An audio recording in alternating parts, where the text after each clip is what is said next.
Sana pati niyo kaya. Sa totoo lang. Ikaw ba talagang sumulat nito? Mr. Alvaro. Ang payat ni ko na, Max Collins. Pakiramdam ko, nung bata ako, buhay. Yung mga storya ng nanay ko.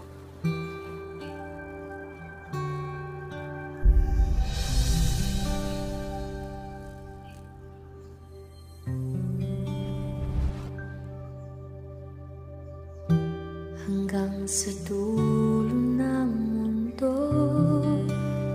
Nay, sana malaki na rin ako. Parang yung ibang bata, baka maging matapang na rin ako. Hanggang maubos ang puno. Alam mo, anak, matapang ka. Mas matapang ka kaysa sa iniisip mo.